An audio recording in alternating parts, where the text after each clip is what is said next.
Welcome back to the deep dive. Today, we're taking a really deep plunge into a space that's incredibly dynamic, super crucial in business right now, private equity transformation. It certainly is. A lot happening. Yeah, and we're basing our chat today on a fantastic specialized source. It's the Private Equity Transformation Salary Guide 2025 from Stanton House. A very insightful guide, yeah. So our mission really is to unpack the biggest trends, the strategic shifts that are fundamentally changing how value gets created, and maybe most importantly, the impact, the accelerating impact of artificial intelligence. Absolutely. AI is woven through everything now. We'll look at how PE firms, their portfolio companies, how they're all operating. And yes, we'll definitely touch on the roles and crucially, the salaries in this really fast-moving sector. We want to give you that comprehensive snapshot. It's a good time to look at it. Yeah. Because, it's a really pivotal moment in the private equity world. Yeah. And you've kind of highlighted exactly why this transformation piece is just so critical. The market right now, it's a fascinating paradox, actually. On the one hand, we've seen this really remarkable bounce back in global PE deal making. Oh, yeah. How much? Well, activity's rebounded to an impressive $2 trillion. That's a 14% jump from the year before. Makes it the third most active year ever recorded. Wow, $2 trillion. That sounds like confidence is back, maybe. It does suggest that, yeah. Renewed confidence, a healthier appetite for deals, probably driven by, financial conditions improving globally. Okay, that sounds like a really powerful signal for the sector. Good news. It is good news, but like I said, it's a paradox. Yeah. Because despite that rebound in deals, the industry also saw its first drop in assets under management AUM in decades. A draw. Yeah, just 2% down to $4.7 trillion, but still significant. And fundraising, that took a big hit too, down 23% to about $401 billion. Yeah. And here's a massive pressure point. Yeah. There's this staggering backlog. We're talking $3 trillion in unsold deals just looming over the market. Wait, say that again? $3 trillion. $3 trillion. Yeah, these are investments PE firms have made, but they just haven't been able to exit yet. They're still holding them. $3 trillion in unsold deals. That's just a striking number. Yeah. What is that kind of backlog? What does it mean for a PE firm? Does it just mean investments are sitting there longer than they planned? Precisely. That's exactly it. It puts immense pressure on those firms. And add to that, the average holding period for these buyouts, it's lengthened quite a bit. How long are we talking? It's now averaging 6.7 years. The long-term average was more like 5.7 years. So a full year longer on average. An extra year holding on to an asset? Yeah, means they're holding assets longer, stretches out the time before they can give capital back to their investors, the LPs. So you've got this mix, renewed deal flow, which is good, but also declining AUM, slower fundraising, and these assets kind of stuck on the balance sheet. It's a real mixed bag then. It is. And all of these dynamics, they're just accelerating the need for, tangible, visible, rapid transformation within those portfolio companies. It's really shifted. It's no longer just a nice-to-have strategy point. It's a fundamental requirement now for value creation, for survival even. Okay, let's unpack that a bit more then. Given these really complex market dynamics, you've got the deal flow on one side, but then these huge, almost structural pressures on the other. What does this actually mean for the role of transformation itself inside private equity? Why is it so incredibly crucial right now? It's crucial because transformation has, it's really shifted from being just a strategic idea to being the central pillar of value creation. And that's a critical difference, right? So not just planning, but actually doing. Exactly. We're not just talking about, high-level strategy documents gathering dust. We're talking about rigorous hands-on execution. These transformation professionals, they play such a critical role through the whole PE investment life cycle, right from the moment a deal closes all the way to the exit. Can you give an example, like right after a deal? Yeah, sure. So immediately post-acquisition integration, that's absolutely key. I mean, imagine a PE firm just closed a big deal. It's often like trying to, merge two different engines while the plane's in mid-flight. Yeah, sounds chaotic. It can be. Yep. So specialists step in, they lead the charge, aligning business functions, integrating processes, maybe embedding new systems. Their whole job is making sure that newly bought company operates efficiently, like from day one, and aligns perfectly with the PE firm's bigger strategic goals. So it's really about hitting the ground running, making sure everything just works together, preventing that initial chaos after the deal that could really, derail the value proposition. Precisely. Without that swift, effective integration, you risk losing value right from the start. Yeah. It sets the tone. Then, as these portfolio companies grow, maybe mature a bit, there's that critical phase of scaling and operational efficiency. Right. Getting bigger but smarter. Exactly. Here, transformation pros are pivotal. They embed scalable operating models, models that can actually support rapid growth without breaking. This might mean leading huge tech implementations, like upgrading an ERP system, the enterprise resource planning system. Yeah, the sort of central nervous system of the company's operations. That's a great way to put it. Or it could be implementing automation, bringing in AI-driven efficiencies to really streamline processes, improve margins.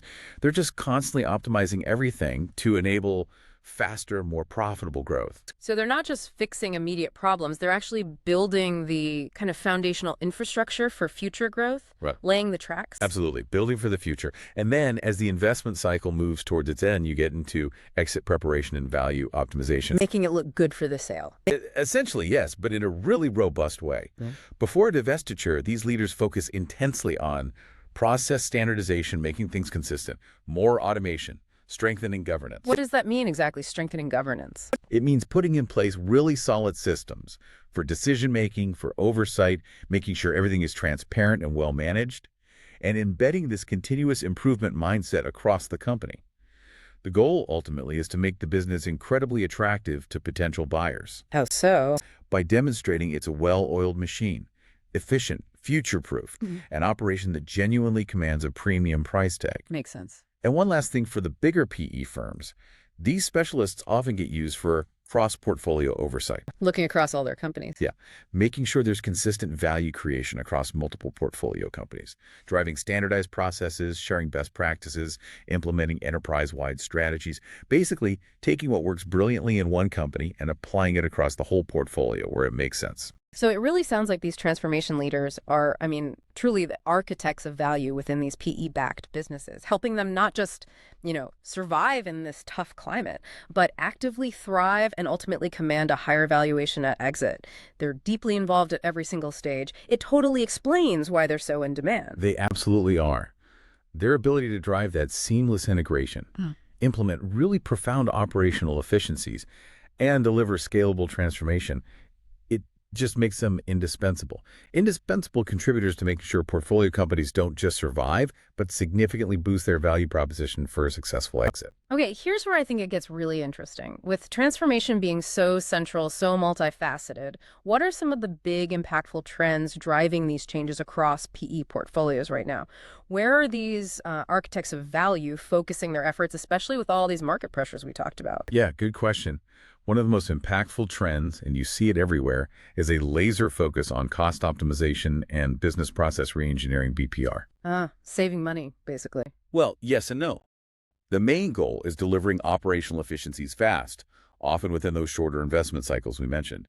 But it's not just about taking a blunt axe to costs. It's more like using a strategic scalpel. A strategic scalpel. I like that. Yeah, firms are looking for what they call smart savings, reductions that boost EBITDA, that's earnings before interest, taxes, depreciation, and amortization, basically core profit, but without killing off core capabilities or hurting long-term growth. Right. So not just cuts for cuts' sake, but strategic changes that actually improve the bottom line in a way that lasts. How are they getting these smart savings? Exactly. A few key ways. One is the intensive use of AI and intelligent process automation. Think about like back office stuff, invoice processing, maybe routine customer service queries. The repetitive tasks. Precisely. AI can often eliminate those repetitive rules-based tasks completely. That frees up your human talent to be moved into more strategic, maybe even revenue-generating roles. We're also seeing a lot of ERP consolidation, getting rid of multiple clunky systems and optimizing the ones they keep. Centralizing functions through shared services models is big too. Shared services, like one central HR or finance department for multiple companies. Sort of, or even within one larger company, centralizing functions. And applying methodologies like Lean Six Sigma, which are all about cutting out waste and defects to boost productivity. The challenge, though, as you kind of hinted, is resisting that temptation for just quick, short-term cuts that might cripple the business down the line. Yeah, that sounds like a hard balance to strike. It is, and that's why specific talent like cost optimization consultants or process automation and AI-driven efficiency leads, they're just in such high demand right now. That makes perfect sense. You're optimizing the internal engine, making it run smoother, faster, cheaper. But what about, the external face of these companies? How are PE firms driving value by changing how their companies interact with customers? Great point. That leads us straight into another critical area. Customer experience and digital transformations, or Yeah, CX. CX, right. PE firms are increasingly backing these big, customer-centric digital transformations. Yeah. And it's not just for top-line growth, though that's key. It's also about building stronger brand value, improving operational scalability. It really goes way beyond just having a decent website now. So what does it involve? It's about building really intuitive, data-driven customer experiences that directly fuel measurable commercial results. Mm. And here, AI and hyper-personalization are becoming, well, indispensable tools. Hyper-personalization, like knowing what I want before I do. Kind of. Think about Netflix recommendations or Amazon suggestions. AI helps companies anticipate customer needs, suggest the right products or services, personalize interactions across different channels. This can lead to much higher conversion rates, and it also reduces reliance on expensive human agents for just routine stuff. Makes sense. Omnichannel experience platforms are also huge right now. Omnichannel meaning? Meaning unifying all the touch points. Your website, your mobile app, maybe your physical retail store, your call center, making sure the customer has a consistent, seamless journey no matter how they interact with you. That sounds like a big technical challenge, though. It definitely is. The main challenge is integrating AI deeply, but without losing that crucial human touch, right? Nobody wants a purely robotic interaction. And ensuring that omni-channel consistency when you've probably got a bunch of fragmented older tech systems already in place, that's tough. So who's driving this? This is where you see demand for roles like CX and digital transformation directors, and especially AI and data-driven CX strategists, people who understand both the tech and the customer journey. Okay, so leveraging tech to really understand and serve the customer better, but yeah, without making it feel cold or impersonal, that's definitely a tricky balance. What about data itself? You mentioned data-driven CX. How central is data overall? Oh, absolutely central. Which brings us neatly to the third major trend. And this one, well, it really ties everything together. Data-led transformation and AI implementation. The foundation for everything else. Pretty much. This is about unlocking much broader operational efficiencies, yes, but also driving highly accurate strategic forecasting, enabling real-time reporting, all for scalable growth and ultimately competitive advantage. AI is being integrated really deeply now with core systems, ERP, supply chain systems, finance platforms. How is AI helping there? Automating and streamlining those back-office functions that were traditionally very manual, very error-prone. Think reporting, reconciliation, that sort of thing. There's also a massive increasing emphasis on data governance and compliance. Data governance. Putting rules around data. Exactly. Think of it as putting proper rules of the road in place for all your data. Especially crucial now with evolving regulations like the UK's AI rules or the EU AI Act. You need to ensure data is clean, reliable, secure, and used ethically. Right, that's becoming a huge topic. It is. We're also seeing more AI-driven decision-making. Algorithms are informing everything from pricing strategies to inventory management and even data democratization using low-code or no-code platforms. What does that mean, data democratization? It means empowering non-technical users, people in marketing or operations, to actually access and use data insights themselves without needing to be a data scientist or wait for IT. It makes data much more accessible. That sounds like a really fundamental shift across the board. What are the main hurdles companies face when trying to do this? The big ones are usually overcoming those pervasive data silos and fragmentation, where different departments have their own separate data sets, and getting a single unified view is almost impossible. Yeah, I've seen that. There are also often significant AI readiness gaps. Maybe the infrastructure isn't there or the skills aren't there yet. And of course, ensuring ethical AI usage, avoiding bias, ensuring transparency that remains paramount. It's just clear from looking at these three trends, cost, customer, data, that AI isn't just another tool in the box. It's become a central thread, hasn't it? It really has. A foundational technology impacting pretty much every area of business change. It's fundamentally reshaping how transformation projects are even designed, let alone executed and measured. It's undeniable. AI is this massive transformative force. So let's connect the dots. What does all this mean for the specific critical roles of the transformation professionals themselves? The PMOs, project management offices, the change managers, the transformation leaders. How is AI reshaping their actual day-to-day work? Are their jobs fundamentally changing? They really are. And this brings us to what the Stanton House Guide calls the strategic dilemma for leaders. A dilemma. What's the dilemma? The core of it is this. AI obviously offers huge efficiency gains, right? Yeah. Automation, speed. But it's true. Really disruptive value lies way beyond just cutting costs or doing things faster. Okay. So where does the value lie? And driving genuine innovation and creating real competitive advantage. But many firms are tempted to just, automate for automation's sake, grab the quick win. The real strategic play, though, requires aligning AI initiatives very clearly with the overarching strategic goals. So strategy first, then AI. Exactly. It's about asking, well, what fundamental business problem are we trying to solve here? And then asking, okay, how can AI help us solve that problem better, faster, differently? Rather than the other way around, which is often, we've got this cool AI tool, now where can we apply it? Right. It's about using AI to solve the right problems, not just automating stuff because you can. How does that thinking then translate into the actual day-to-day for these roles, like the PMO? It profoundly changes them. Honestly, it elevates their strategic importance. Take PMO professionals. Traditionally, maybe a lot of tracking, reporting, admin.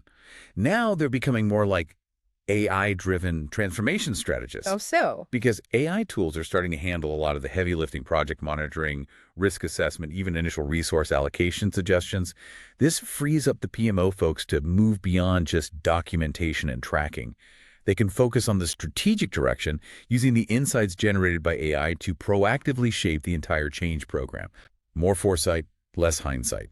Interesting. And what about change managers? Their role seems very human-centric. It is, but AI is changing it too. Their focus is shifting really intensely towards adoption and behavioral analytics. They're starting to leverage AI-driven tools like sentiment tracking from employee feedback or predictive analytics on adoption rates. So they can see how changes are actually landing. In near real time. It allows them to tailor communication strategies, target interventions much more effectively, and ensure that new processes aren't just implemented on paper, but are genuinely embraced and used by the workforce. So the change manager isn't just like sending out mass emails and hoping for the best anymore. They're getting real-time feedback and can adapt on the fly. Exactly that. It makes change management much more dynamic, much more data-informed. And then you have the transformation leaders, the directors and VPs. They're acting more as AI facilitators. Facilitate. Yeah, their role is increasingly about ensuring these powerful AI tools and capabilities are properly integrated into the company's overall change methodologies, into the governance frameworks, making sure it's used effectively and ethically. But what's absolutely crucial to understand here, and the guide emphasizes this, AI is elevating these roles. It's not replacing them. That's a key point. It really is. Yeah. Because while AI can process data at speeds we can barely comprehend, it cannot drive stakeholder buy-in. It can't navigate complex corporate cultures, politics. It can't resolve deep-seated human resistance to change. The uniquely human stuff. Precisely. Those uniquely human elements remain absolutely essential, maybe even more essential when you're implementing something as disruptive as AI itself. You know, what's fascinating here is how AI isn't just automating these critical human roles out of existence, like some people feared. Instead, it seems to be demanding new, actually higher-level skill sets, skills focused on understanding AI, integrating it, strategically leveraging it for deeper, more impactful change. It really sounds like augmentation, not displacement. Precisely. That's the perfect word for it, augmentation. It's really about giving these professionals superpowers almost, allowing them to offload some of the routine work and focus on the truly strategic, the complex, and the human-centric aspects of transformation. Okay, so with all this demand for transformation skills, especially combined with AI expertise, and these roles becoming more strategic, more valuable, what's the talent landscape actually like in PE right now? Is it hard to find these people? And the big question, what kind of compensation are we talking about for these pivotal roles in, say, 2025? Yeah, the talent landscape is exceptionally competitive. That comes through really clearly in the guide. It highlights that nearly 50%, half of PE firms globally reported significant hiring challenges in just the past 12 months. Half of them. Wow. Yeah, particularly in attracting and retaining this specific kind of transformation talent we've been discussing. So this has created a pretty robust buyer's market for skilled professionals. Meaning the talent holds the cards. To a large extent, yes.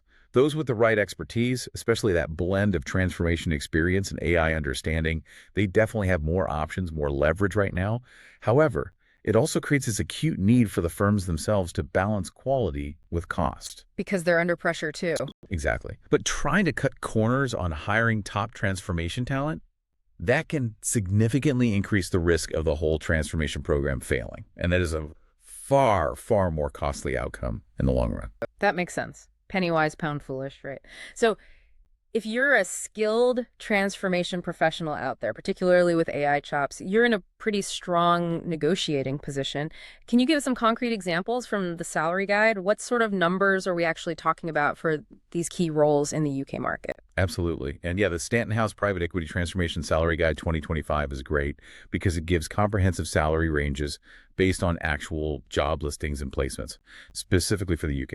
So to give you a few illustrations, let's take a chief transformation officer. That's a highly strategic leadership role, right? Overseeing the whole transformation agenda for maybe a portfolio company or even across the portfolio. Okay, top job. What's the range? For a permanent role, you're looking at a salary typically ranging from £200,000 up to £300,000 annually. And if they're working on an interim contract basis, which is very common in transformation, that can translate to a day rate of anywhere between £1,300 and £2,200. £2,200 a day. Those are substantial figures. What about roles maybe slightly further down the structure, but still critical, like a program director? Sure. A program director, someone leading a really large-scale transformation program, maybe a big ERP implementation or a digital overhaul. For a permanent position, you typically see salaries in the range of £160,000 to £220,000. Still very significant. And the interim rate? The interim day rate for a program director would usually fall between £1,000 and £1,500. Okay. And maybe one more, like a program manager. Yeah, a program manager. Yeah. That's a really critical delivery role, right? Yeah. Focused on the actual execution of specific projects within the wider transformation. They usually command a permanent salary of, say, £125,000 to £160,000. The interim day rate there is typically £900 to £1,100. And even, a more specialized role like that process automation and AI efficiency lead we talked about, highly sought after. Right now, they can earn between £100,000 and £140,000 permanently, or maybe £800 to £1,000 in interim day rate. These figures, they really underscore the significant investment PE firms are making or needing to make to secure this kind of talent. It definitely does, which raises a really important question. With demand this high and salaries this competitive, what are the key strategies PE firms are actually using to attract and then retain this highly sought-after talent? Because as you said, it's clearly not just about throwing money at the problem, is it? No, you're absolutely right. It's about much more than just the compensation package, although that obviously needs to be competitive. The guide highlights a couple of really effective strategies that firms are using or should be using. Like what? Firstly, PE firms are really learning they need to emphasize flexibility and project-based opportunities. Transformation professionals as a group, they often really value hybrid working models, a degree of autonomy in how they work. And especially, they crave exposure to diverse, high-impact projects across different industries or business challenges. So variety is key. Variety and impact, yes. Offering that flexibility and that constant stream of interesting, challenging projects is a massive draw for this talent pool. They don't want to get bored or stuck doing the same thing. Makes sense. What else? Secondly, they really need to highlight technology and transformation initiatives effectively. Professionals in this space, they're inherently drawn to organizations that are genuinely committed to innovation and modernization. It's in their DNA. They want to work with the latest stuff. Exactly. So showcasing a real commitment to adopting new technology, particularly those advanced AI capabilities we've discussed, and having a clear, ambitious roadmap for transformation that's incredibly important for attracting people and also for keeping them engaged once they're there.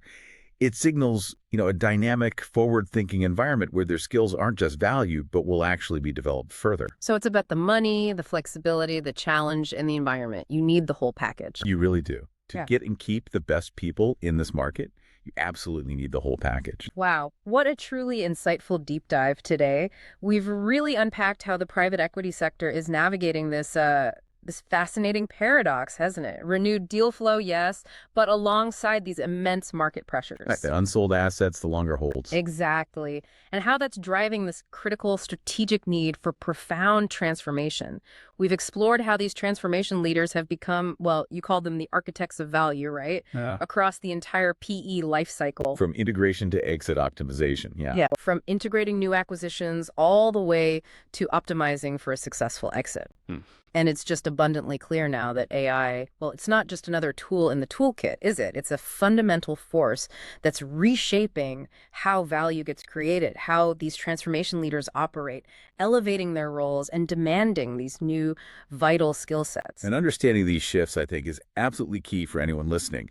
Whether you're a professional working in this field, trying to navigate your own career path in what's obviously a rapidly evolving landscape, Or maybe you're a business leader. or a business leader developing your strategic roadmap for value creation. The demands on portfolio companies are just intensifying, there's no doubt about it. And these trends we've discussed, cost, CX, data, AI, they directly reflect where the resources, and crucially, where the top talent, are being strategically deployed to meet those escalating demands. Exactly. And, as AI continues to embed itself just deeper and deeper across every facet of business transformation, impacting everything from back office operations to the customer experience front end, it kind of leaves us with a provocative thought to ponder, doesn't it? Oh, what's that? Well, how might the very definition of value creation itself evolve beyond just the traditional financial metrics like EBITDA or exit multiples? Especially now with this growing emphasis on factors like ESG, environmental, social, and governance considerations, and the big push towards more sustainable investment strategies, could transformations start to mean something broader? That's a really interesting question. Value beyond the purely financial. Yeah, Yeah. definitely something to think about. It certainly is something for you to mull over as you go about your day. Thanks for joining us on The Deep Dive.